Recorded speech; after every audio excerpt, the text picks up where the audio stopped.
सनातन की सबसे बड़ी ताकत है कि वो भविष्य देख सकता है, और भविष्य देखने के इस विज्ञान को सनातन धर्म में ज्योतिष विज्ञान कहा।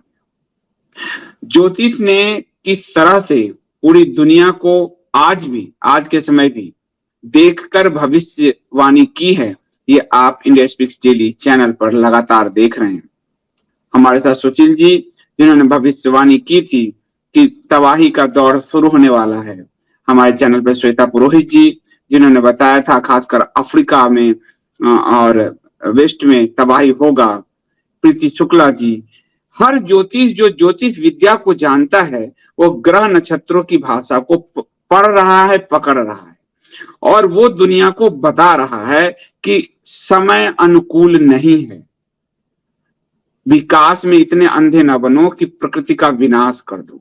और यह विनाश ऐसा विनाश आया है कि आपको आश्चर्य होगा कि लीबिया में आधा शहर ही खत्म हो गया। लीबिया की बाढ़ में पूरा आधा शहर नाश हो गया। 20,000 मौत हुई है, 20,000। मोरक्को के भूकंप में 3,000 से ऊपर मौत हुई है। उससे पहले तुर्की, सीरिया, ये जो एक उर्दू शब्द में ही कहूं जलजला आया हुआ है, ये क्या संकेत करता है, इसी को सुशील जी ने पहले बताया था। आज फिर आपके बीच सुशील जी आए हैं। सुशील जी, आपका इंडिया स्पीक्स डेली पे बहुत बहुत स्वागत है। नमस्कार सुशील जी, भविष्य वक्ता, भविष्यवाणी आपकी इतनी सही सटीक हो रही है कि ये जो तबाही आपने कहा था, ये सितंबर अक्टूबर, ये सितंबर तो अभी चल ही रहा है, ये तबाही दुनिया में दिखना आरंभ हो चुका है। खासकर आप देखिए, उससे पहले भी तुर्की में भूकंप आया, सीरिया में आया, मोरक्को में आया, और आज लीबिया का पूरा आधा शहर ही खत्म, साफ जमीन में चला गया। तो ये क्या संकेत है? देखिए, संकेत तो अच्छे नहीं है।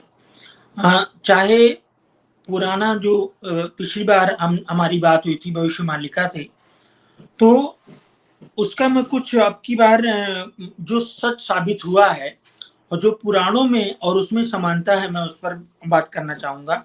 और दूसरी चीज जो सबसे गड़बड़ है इस साल के लिए, वो अक्टूबर में 2 ग्रहण पड़ रहे हैं। 2 ग्रहण, सूर्य ग्रहण और चंद्र ग्रहण।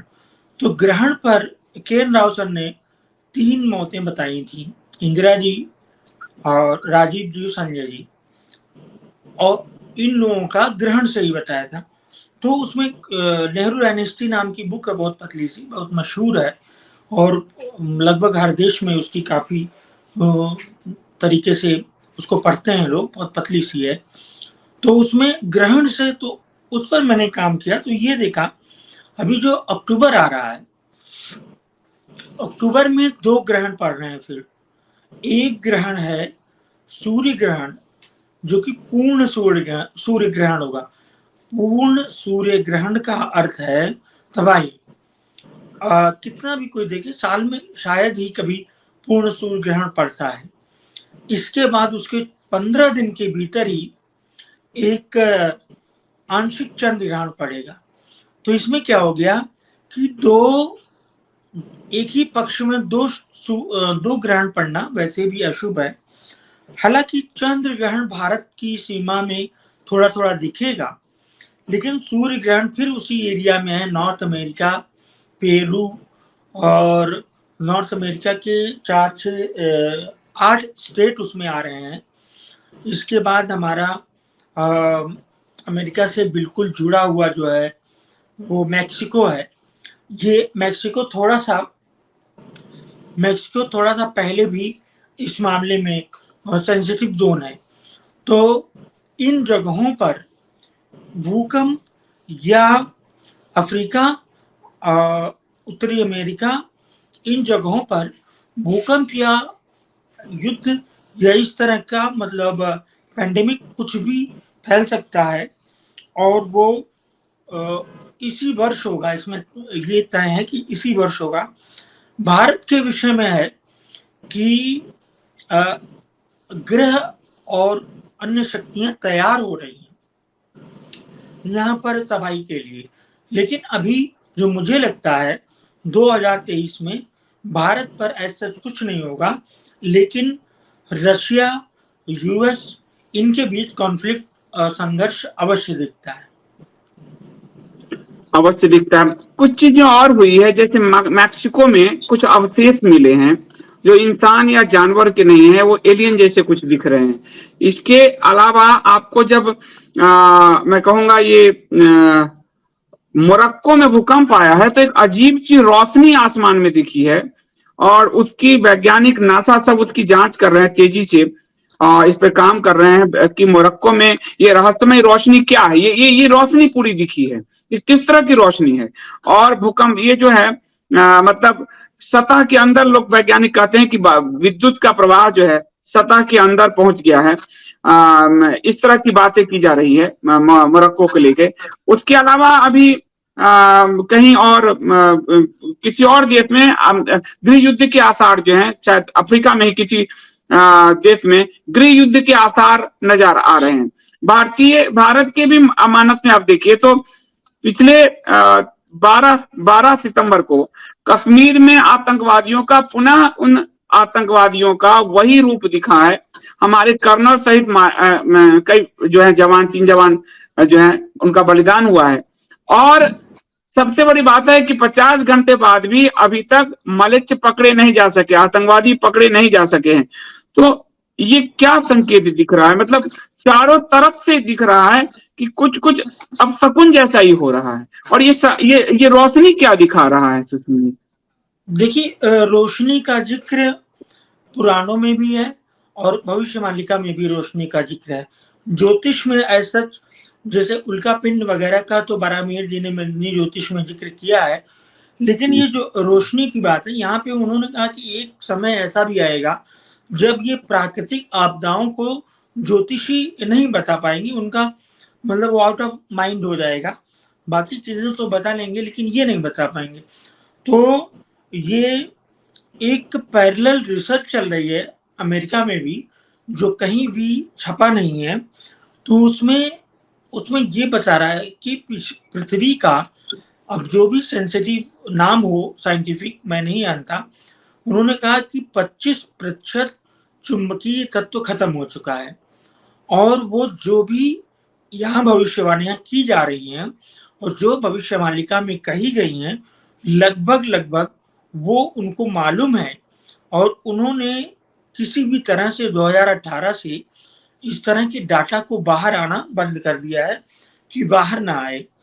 और जो रोशनी का संबंध है वो कुछ मतलब है तो नेचुरली, लेकिन कुछ वो प्राकृतिक संदेश ही है जिसको आने वाले समय में समझा जाएगा। समझ। और अभी यूरोप में बोस्निया, वहां पे गृह युद्ध के संघर्ष के हालात बन रहे हैं। और 90 के दशक में एक भयानक जनसंहार हुआ था, 1 लाख लोग मारे गए थे, 20 लाख से ज्यादा लोग विस्थापित हुए थे। तो बोस्निया में फिर वो स्थिति पैदा होती दिख रही है।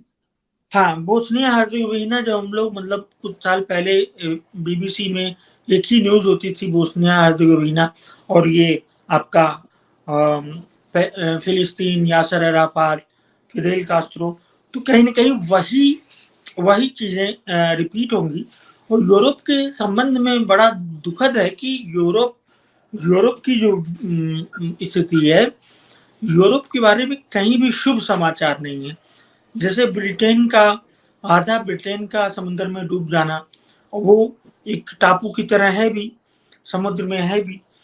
तो यूरोप के लिए सबसे बुरी खबर है कि यूरोप का बड़ा नुकसान होगा और यूरोप एक तरह से 2-3 सालों में तबाही की स्थिति में आ जाएगा, मतलब तबाह हो सकता है, ऐसा है। और ये जो लीबिया आदि का दिखा, जो अफ्रीकन क्षेत्र है पूरा, जैसे लीबिया में कह रहे हैं कि अब तो लाशें सड़ रही है, 20,000 लोग मारे जा चुके हैं, सब बह रहे हैं, पूरा आधा शहर नष्ट हो चुका है, अब महामारी का रूप लेगा। तो यूरोप के साथ अफ्रीका में भी, मोरक्को भी अफ्रीका में था, अफ्रीका में भी श्वेता पुरोहित जी ने कहा था, तो अफ्रीका में भी लग रहा है कि ये असर लंबा दिखेगा। जी, एक्चुअली क्या है कि 2023 में 2 ग्रहण ऑलरेडी पड़ चुके हैं, तो ये उनके प्रभाव हैं।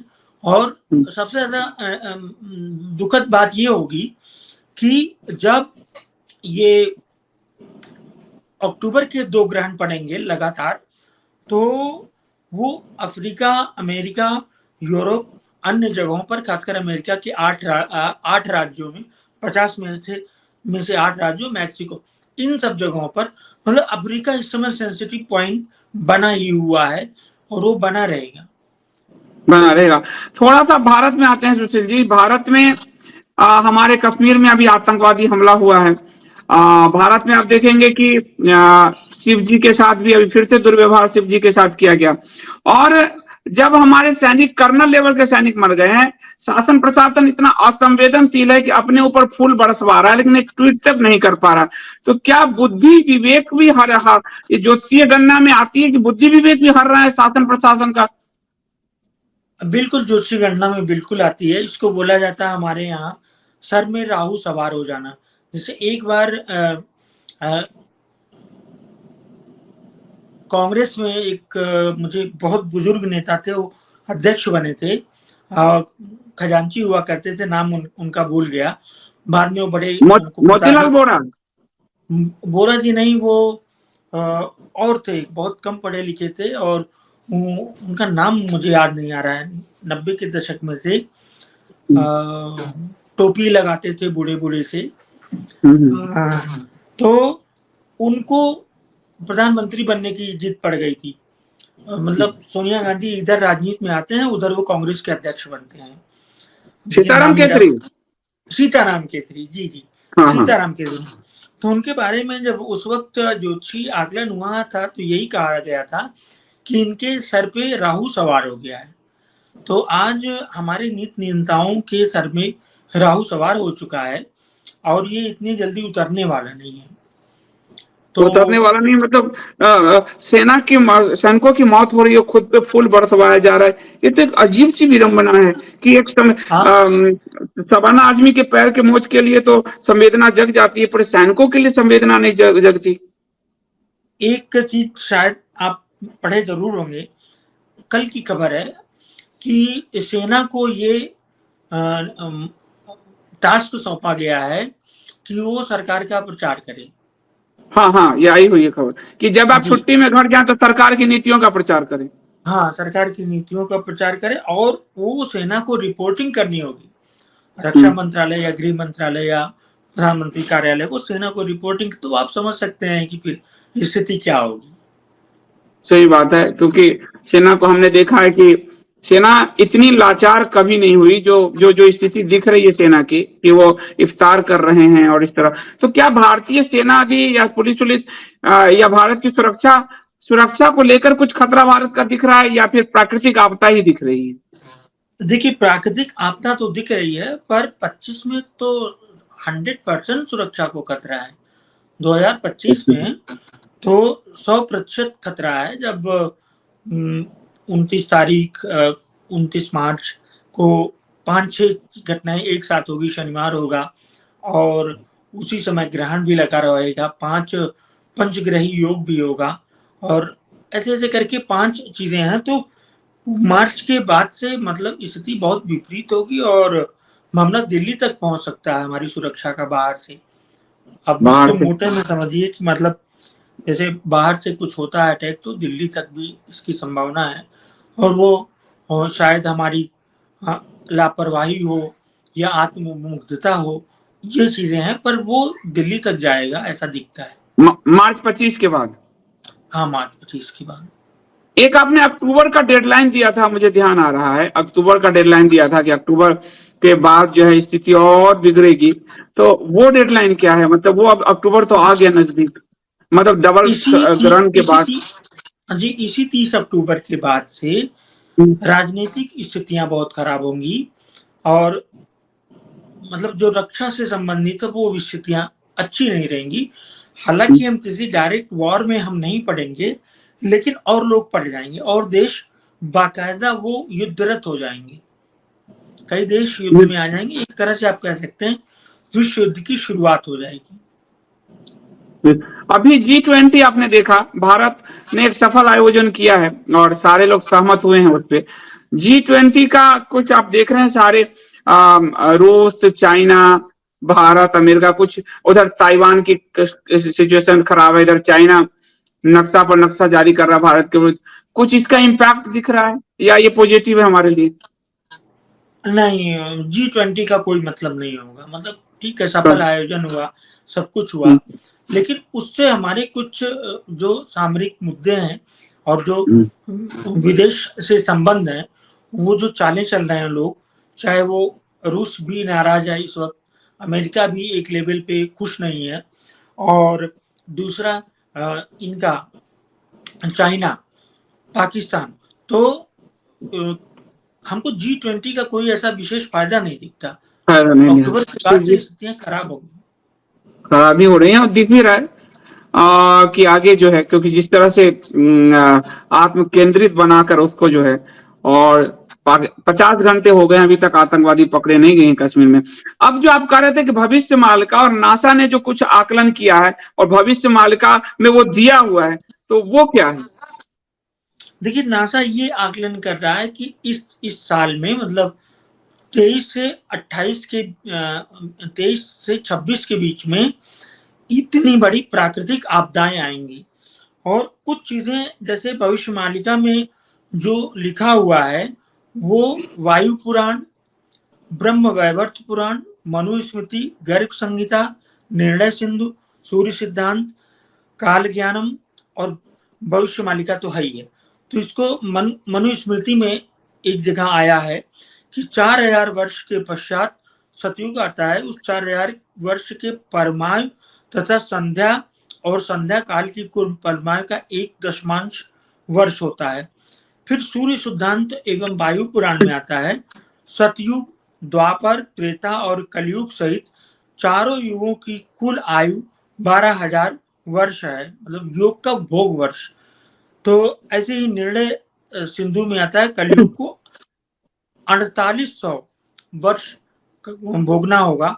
और सबसे जो सटीक है वो गर्ग संहिता, जिसको ज्योतिष में बहुत इज्जत है, गर्ग संहिता के अनुसार 4000 वर्ष होने के बाद इसके संध्या समय में 400 वर्ष बाद भगवान महाविष्णु श्रीनाथ धरती पर अवतार लेंगे और पाप के भार का अंत करेंगे।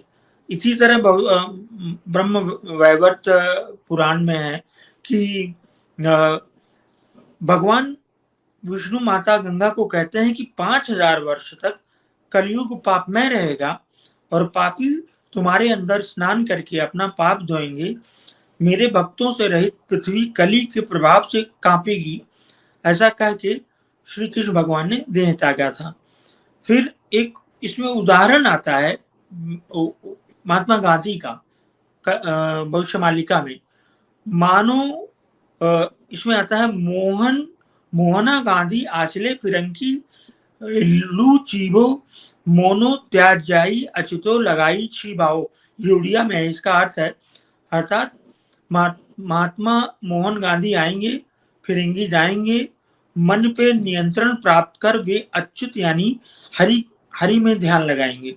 इसी तरह पता नहीं कैसे मदन मोहन मालवीय का जिक्र आया है, ऐसे ऐसे करके आया है। फिर क्या मालवीय जी का क्या आया है? जी, मालवीय जी का क्या आया है? मालवीय जी का आया है मदन मोहन मालवीय एक भक्त, वो गांधी के साथ अहिंसा धर्म में निरंतर डूबा हुआ होगा। और भी कई इसमें लाइन है जो यहाँ पे उल्लेख नहीं किया गया है।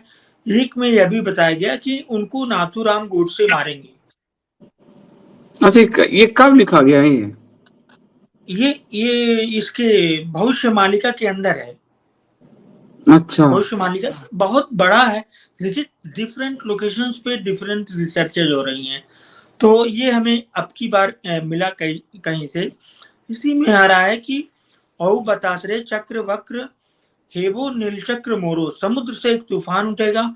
उस भयंकर तूफान के कारण पुरी मंदिर के ऊपर का नीलचक्र वक्र टेढ़ा हो जाएगा।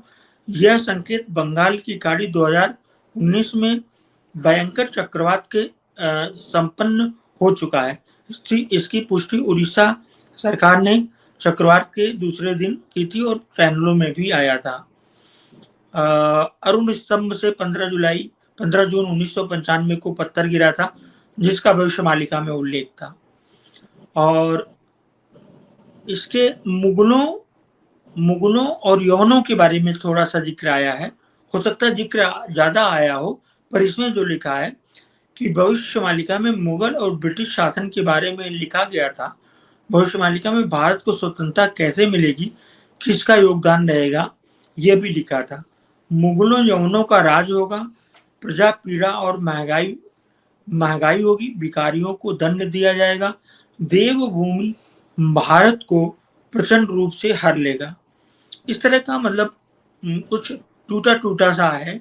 और टूटा कलयुग अंत और प्रभु के धरावतरण के समय एक संकेत इस प्रकार से पूर्ण होगा कि नीम के पेड़ से दूध के जैसा तरल पदार्थ बहेगा, उसका स्वाद मधु के समान होगा और लोग चमत्कार समझकर उसका पान करेंगे। यह संकेत होगा कि अब प्रभु आ गए हैं। प्रभु आ गए हैं। और नीम के पेड़ से ही शायद दारू से भगवान जगन्नाथ जी की मूर्तियां बनती हैं। तो अच्छा। हाँ, नीम, शायद मुझे जहां तक ध्यान आ रहा। तो ये तो नासा भी कह रहा है, भविष्यवाणी का भी कह रहा है, पुराणों में भी है। और ये स्थिति अभी दिख रही है, हमारी ग्रह दशाओं की स्थिति जो है।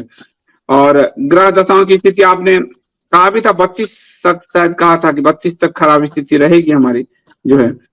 तो 32 तक की स्थिति। एक कोई विंडो पीरियड हमें मिलेगा थोड़ी शांति का जी, कोई विंडो पीरियड हमें मिलेगा शांति का, किस सुकून से रह सके। कुछ नहीं, बस उसमें देखिए हर जगह वही है, हरि नाम, विष्णु या उनके रूपों का ध्यान करना, और कोई भी कुछ भी नहीं बताया गया है इसमें कि और भी कुछ हो। आपकी एक भविष्यवाणी बड़ी सटीक बैठी। आपने कहा था कि एकम सनातन भारत के बारे में कि अक्टूबर तक इस पर खूब आक्रमण होंगे और पार्टी का कुछ नहीं बिगड़ेगा। अब तो गेरुआ वस्त्रधारी सब आक्रमण करने के लिए उठ खड़े हुए हमारे ऊपर। नहीं, वो करेंगे अभी अक्टूबर तक, और भी करेंगे, उससे फायदा ही होगा। फायदा ही होगा एकम सनातन का। हाँ, ये आपने कहा था। आज मुझे दर्शक लिख रहे थे, सुशील जी की भविष्यवाणी सही हुई, एकम पे किया गया हमला। तो ये जो है हमले, तो अक्टूबर तक हमला हमारे पर रहेगा सुशील जी, उसके आगे भी चलता रहेगा? देखिए, उस वक्त जो मैंने देखा था अक्टूबर तक रहेगा, उसके बाद पार्टी थोड़ा सा मजबूती की ओर और बढ़ेगी।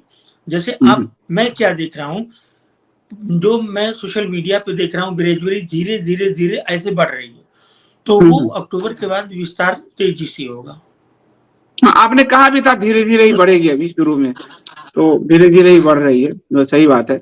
पर वो आज लोग याद कर रहे थे कि आपको कि उनकी भविष्यवाणी सही हुई, एकम पे हमला जो है, गेरुआ वस्त्रधारी भी अब एकम पे हमला। जो लोग राष्ट्रवादी महाराणा प्रताप के पुस्तक लेखक, ऐसे लोग अब हमला करने आ गए हैं, जिसकी उम्मीद में नहीं कर सकती। मित्र लोग हमला करने आ गए हैं, मित्र लोग। नहीं, वो जो रत्नू जी ने हमला किया है। हमारे एक संत थे, वो जिन्होंने पहले अधिवेशन में थे, अमृतानंद जी, उन्होंने हमला किया है। मूर्ख कहा है हम लोगों को रत्नू जी ने, मूर्ख। तो ऐसे लोग पढ़े लिखे लोग आ गए हैं। नहीं, उनके बारे में तो हमें कुछ ऐसा था कि संदिग्ध था, किसी ने बताया था दिल्ली के। खैर, तो करने दीजिए, कोई दिक्कत नहीं है। हाँ, कोई दिक्कत नहीं, हम लोग तो अपना काम कर रहे हैं। और अभी बढ़ेगा। कई मैं मित्र जनों को देख रहा हूँ कि मित्रता त्याग कर वो जो व्यक्तिवादी हो चले हैं, और नेता की स्तुति में रिश्ते सबकी मर्यादा वो भंग कर चुके हैं। तो ऐसे लोग अब बढ़ते जा रहे हैं, पर कोई बात नहीं है। ये सब मुझे लगता है हर पार्टी में फेज में आता ही होगा शुरू में। तो एक चीज मैं यहाँ पे आपको मतलब कहना चाहूंगा, अभी मैं परसों नरसों में स्टडी कर रहा था, तो एक चीज मुझे पॉइंट आउट हुई, एक चीज जो पूर्णतः ज्योतिष से संबंधित है। भारत चंद्रमा में शुक्र की दशा में है, तो पता नहीं ऐसा मुझे क्यों लगा, मैं बिल्कुल भी श्योर नहीं हूँ, 2% ही श्योर हूँ कि कोई महिला बहुत तेजी से उभर सकती है भारत में। हम्म। कोई महिला नेता हो या कहीं से उसको उभारा जाए, इस तरह का राजनीतिक पटल पे आ सकती है, ऐसा मुझे लगता है। आपकी शुक्र वाली एक, आप देखिए ना इस साल फिल्मों को लेकर जो आपकी भविष्यवाणी थी, इस साल आपने देखा ऑस्कर से लेकर और गदर जैसी फिल्म सिंगल स्क्रीन जैसा माहौल कर दिया। एक महीने तक लोगों को टिकट नहीं मिल रही थी, वो माहौल। जी। और आपने बहुत पहले इसकी घोषणा की थी। उसके बाद एक शाहरुख खान की फिल्म आई है और वो भी शाहरुख खान सोच नहीं सकते इतनी बड़ी हिट होगी, तमिल तमिल डायरेक्टर के साथ मिलके, और वो बहुत बड़ी हिट हो गई। और मोदी सरकार पे अटैक किया है, भयानक बहुत अटैक जब किया है इस फिल्म के जरिए। फिर भी मोदी सरकार और मास्टर स्ट्रोकवादी चुपचाप सर झुकाए बैठे हैं। बहुत जबरदस्त अटैक है फिल्म में, जो लोग देखे हैं। हाँ, और बहुत मुझे भयानक लगता है कि अटैक है। फिल्म उस तरह का है, अगर उन चीजों गाना वगैरह छोड़ दिया जाए तो बता रहे हैं लोग कि एक उसमें ईवीएम्स को भी दिखाया गया है, कई चीजों को बड़ा। ईवीएम दिखाए गए हैं, बैंक का जो कर्ज माफी है, हाँ, वो सारी चीजें जो दिखाई गई है जो इस समय हुए हैं। और आप व्यवस्था देखिए कि मास्टर स्ट्रोकवादी, मैं इस पर कल शो करने वाला हूँ, कई दिनों से सोच रहा हूँ पर भूल जाता हूँ। तो मास्टर स्ट्रोकवादी को उनके जो नेता हैं उन्होंने कहा फिल्म पे कोई ना बोले। तो अब शाहरुख खान जो नया संसद भवन की भी तारीफ कर देते हैं, G20 की भी तारीफ कर देते हैं, और अपने फिल्मों से जो उन्होंने अटैक किया है, वर्तमान में 14 से अभी तक मोदी सरकार पर इतना बड़ा अटैक नहीं हुआ है जो इस फिल्म के जरिए। तो और वो जबरदस्त हिट भी हुई है वर्ल्ड वाइड। अगर आप देखिए उसमें कोई धर्म को लेकर विवाद नहीं है, पर वर्ल्ड वाइड बड़ी हिट भी हुई है। तो ऐसा लगता है जैसे 70 के दशक में आपातकाल में जो गुस्सा था लोगों का, और अमिताभ ने उस गुस्से को अभिव्यक्ति दी थी, वो मोदी सरकार के प्रति जो गुस्सा है उसने शाहरुख खान जैसे को भी उठा लिया है सर पे। साफ दिख रहा हाँ, है ये चारों तरफ। जो कभी एक्शन हीरो नहीं थे शाहरुख खान, तभी एक्शन हीरो नहीं था, उसके प्रति एक दुर्भाव, मतलब उसके बयान वान आदि देख के हिंदू से कटे हुए थे। उसकी फिल्मों को, क्योंकि वो गुस्सा को उसने आवाज दे दिया है, इस सरकार के अंदर के प्रति जो गुस्सा है लोगों का, उसको आवाज दे दिया। और आपने कहा था कि फिल्में इस दौर में जबरदस्त चलेगी, फिल्मों का युग वो होगा शुक्र का प्रभाव देखते हुए, और फिल्म बहुत बड़ा तो संदेश देने वाला। तो पहली बार वो 70 दीवार वाली कहानी यहाँ नजर आ रही है। हाँ, अभी मुझे नहीं मालूम और कौन सी फिल्में आ रही हैं, तुरंत नहीं याद आ रहा है, लेकिन और जो भी फिल्में आएंगी, चाहे वो साउथ से आए और चाहे वो बॉलीवुड से आए, मोस्टली हिट होंगी इस साल, कम से कम एक साल और। एक तरह से बॉलीवुड रिवाइव कर जाएगा। रिवाइव कर गया। गदर ने जो रिवाइव किया, मतलब 22 साल बाद वो फिल्म आई, और परिवार वैल्यू और सब कुछ करते हुए वो, और मैं तो गदर का 1 महीना में इंतजार करता रहा, 4 बार सिनेमा हॉल से लौटा। मुझे अपने स्टूडेंट जीवन की याद आ गई कि फिल्म, और ऑनलाइन नहीं मिल रहा था, खिड़की पे नहीं मिल रहा था, चौथी बार 4 बार लौटा, 4 बार लौटा, 5वीं बार में मुझे मिला, वो भी फ्रंट रो की टिकट मिली। लोग हाँ, नाच रहे हैं, पैसे फेंक रहे हैं, सीटी बजा रहे हैं। मतलब उस दौर, ये आपने फिल्मों के लेकर मुझे नहीं लगता किसी ज्योतिष ने इतना सीरियस आकलन किया होगा जो आपने किया, और वो परफेक्ट होता जा रहा है। जी। और महिलाएं भी, मैंने कहा था, अभी भी कह रहा हूँ, कुछ महिलाएं पॉजिटिव नेगेटिव जो भी हो, ये महिलाओं की हेगेमनी होगी। कुछ महिलाएं ऊंचाई पे उठेंगी सिनेमा से भी, शायद मिस यूनिवर्स, मिस इंडिया, इस तरह का जो भी होगा, मतलब वो क्षेत्र बहुत आगे बढ़ेगा। और कुछ वास्तविक जो कला का क्षेत्र है, जैसे नाट्य संस्कृत से रिलेटेड, उससे भी बढ़ावा मिलेगा। अभी 1 साल और है इसमें, पूरा 1 साल तक। तो 1 साल तक। और कोई महिला राजनीति में भी महिला को उभरने का संकेत है, आप कह रहे हैं? राजनीति में बिल्कुल। महिला को उभरने का संकेत है, कोई भी महिला हो सकती है किसी भी पार्टी में। हमारे, आपको आश्चर्य लगेगा कि हमारी पार्टी के उपाध्यक्षों की भी घोषणा हुई, उसमें 3 महिलाएं हैं जी। तो, और अलग अलग क्षेत्र की महिलाएं, साइकोलॉजिस्ट हैं, कोई अलग अलग क्षेत्र की पूरी महिलाएं हैं। तो महिलाएं एकम में भी बड़ी संख्या में आ रही हैं। जी, जी, मैंने देखा है इस चीज को। तो ये आप कह रहे हैं, ठीक कह रहे हैं। ये जो राहु की महादशा आदि की जो आपने बात की थी, तो ये जो अक्टूबर है और अब पर्व त्योहार का मौसम चल रहा है, तो अगले चुनाव तक का चुनाव आप कहिए कि ये वन नेशन वन इलेक्शन की तरफ बढ़ता हुआ दिख रहे हैं, ऐसा कुछ कर पाएंगे, कुछ बदलाव जैसा दिख रहा है, या इसी लाइन पे चलेगा? नया संसद सत्र भी बुला लिया है इन्होंने। देखिए, मुझे कोई कंक्रीट मतलब कोई स्पष्ट चीज तो नहीं होती दिख रही है, पर एक कोई शिगुफा छोड़ा जाएगा और उससे कुछ वातावरण बदलेगा लोगों का, मतलब कुछ आपसी विवाद कहिए या दंगा कहिए, इस तरह का कुछ इस तरह का जरूर होगा, कुछ ऐसा होगा। और चुनाव में सबसे बड़ी बात यह है कि 4 कुंडलियों पर मैं लगातार 4 कुंडलियों पर काम कर रहा हूँ। इंडिया, भाजपा, मोदी, अमित शाह, चारों कुंडलियां नेगेटिव जा रही हैं। मुझे कोई मतलब कहने में वो नहीं है, फरवरी तक का मैंने अध्ययन किया, चारों लगातार ढलान पे जा रही हैं, चारों कुंडलियां, चारों, 2 व्यक्तियों की, एक देश की, एक पार्टी का वो दिख भी रहा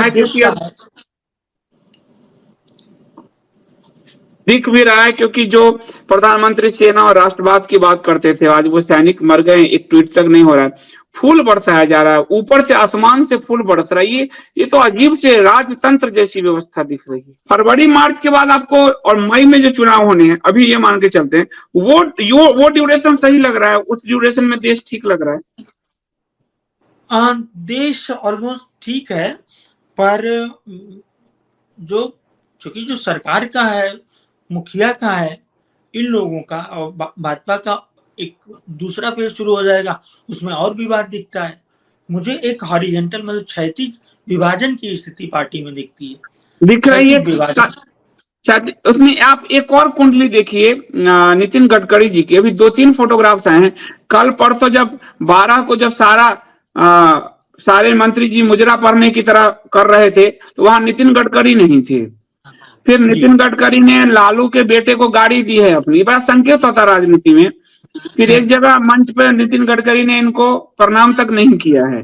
तो भारतीय जनता पार्टी में कुछ तो हो रहा है अंदरूनी, कहीं कुछ हो तो रहा है, क्योंकि आप देखिए जब सारे मंत्री देश में, वहां पर वार चल रहा है, जम्मू कश्मीर में आतंकवादी हमला हो रहा है, और देश के रक्षा मंत्री सबसे पहले गुलदस्ता लिए खड़े हैं, फिर गृह मंत्री लाइन लगा के, मतलब मंत्रियों का वो जो सम्मान है वो खत्म हो चुका है, उसमें नितिन गडकरी नहीं है। अब देखेंगे जी, नितिन गडकरी हो गए। मैंने वसुंधरा राजे की कुंडली देखी, कुंडली अगर उन्हें मुख्यमंत्री पद का उम्मीदवार बनाए तो ऐसी कुंडली नहीं मिलेगी, बनाई है ना बनाए, लेकिन वो बहुत बड़ा उनकी अच्छी दशा है और बीजेपी को नुकसान करेंगे। छत्तीसगढ़ और मध्य प्रदेश में मैंने बताई दिया स्थिति बहुत खराब है। तो अगर ये 5 चुनाव हो जाते हैं तो उस चुनाव के परिणाम स्वरूप जो स्थिति दिख रही वही होगा, मतलब खराब। एक बार 5 राज्यों का एक बार कह दीजिए थोड़ा फिर से आज के दर्शकों के लिए।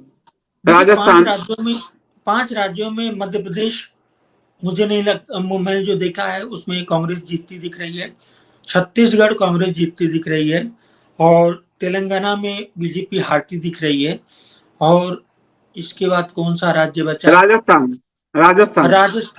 राजस्थान में कांटे की टक्कर है। मैं कह नहीं सकता, वो कुछ कुंडलियों की और आवश्यकता होगी। राजस्थान पे मैंने अभी उतना काम नहीं किया है। अच्छा, और एक तो मिजोरम है, तो वो तो खैर नॉर्थ ईस्ट है।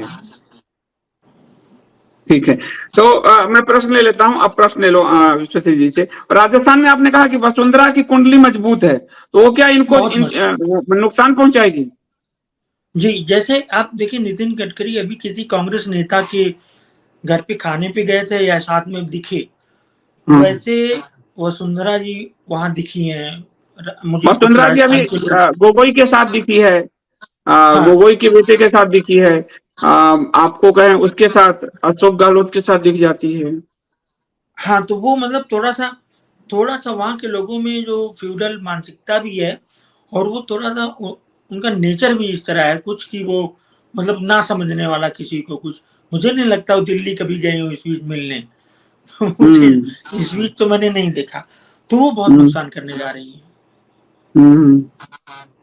सही बात या है। तो उन्हीं को प्रधानमंत्री पद का उम्मीदवार, मुख्यमंत्री पद का उम्मीदवार घोषित कर दें, तब तो ठीक स्थिति है, नहीं तो बहुत खराब स्थिति होने जा रही है वहां पे, वो नुकसान करेंगे। मैं और आप जो ये बात कर रहे हैं, यही बात राजस्थान के एक साथी भाजपा में हैं, बड़े पोस्ट पे, उन्होंने फोन किया था कि आपका वीडियो देखता हूं, और उन्होंने कहा था कि चुनाव सर पर है, और उन्होंने ये सब यूज किया था, महारानी के तेवर कड़े हैं, और अगर उनको कैंडिडेट नहीं घोषित किया जाता है तो नुकसान बड़ा होगा। तो मैंने कहा अभी तो आपने महारानी कहा, तेवर कड़े कहा, बोले मजबूरी है हमारी, बाकी कोई लीडरशिप उभर नहीं पाया। और उन्होंने कहा उन दोनों के लिए जो उन्होंने ऐसे शब्द यूज किया, दोनों गुजराती के चाहने पर भी राजस्थान के अंदर लीडरशिप उभर नहीं पाया, कई लोगों का चाह रहे थे उभारना। तो राजस्थान में जल्दी अगर घोषित करें कैंडिडेट तो कुछ संभावनाएं राजस्थान में भाजपा जीत जाएगी। तो मैंने कहा कहिए आप लोग अपनी पार्टी से कि जल्दी घोषित करें। तो राजस्थान में जो आप कह रहे हैं वो बात भाजपा भी कह रही है। जी, एक चीज और है कि इस बीच मैंने दोनों जो गुजरात के दोनों नेता उनके बारे में बताया था कि लगातार चरण होगा और स्थिति ठीक नहीं है। आप तो उसी पेशे में हैं, आपको मालूम होगा कि ये दोनों लोग जहाँ जा रहे हैं कुर्सियां खाली मिल रही हैं, खाली कुर्सियों को मतलब वहां पे हाथ हिला रहे हैं। ये बहुत सोचनीय विषय है। और जो लोग, कुछ लोग प्रधानमंत्री जी का गलत समय लेते हैं, बर्थ टाइम, लेकिन मैं 12:09 पर ही टिका हूं और उसी से मुझे परिणाम निकलते हैं। एक बात और है, 17 तारीख को जो प्रधानमंत्री जी का जन्मतिथि आ रहा है, तो जैसे 26 जनवरी और 15 अगस्त को झंडा फहराया जाता है, तो अब 17 सितंबर को भी झंडा फहराया जाएगा, और झंडा नए संसद भवन पे फहराया जाएगा। 19 तारीख को प्रथम सत्र का शायद जो आरंभ होगा 18-19 को नए संसद भवन में होगा, जिसके लिए आपने गुरु चंडाल योग कहा था। और उसके पहले चूंकि संसद भवन में राजकीय झंडा फहराया जाना चाहिए, तो उसके लिए उन्होंने अपनी जन्मतिथि का समय चुना है। अब 17 सितंबर को राष्ट्रीय झंडा वहां पे। जी, आपको याद होगा एक प्रोग्राम हम लोगों ने इसी में मैं किया था, वास्तु के विषय में संसद भवन की। उस पर मैं अभी भी अडिग हूँ कि उस संसद में घुसने के बाद कितने दिन संसद रहेगी, इस पर भी मुझे संदेह है। संसदीय व्यवस्था रहेगी इस पर भी, और कितने दिन जो लोग शुरू किए हैं वो रहेंगे।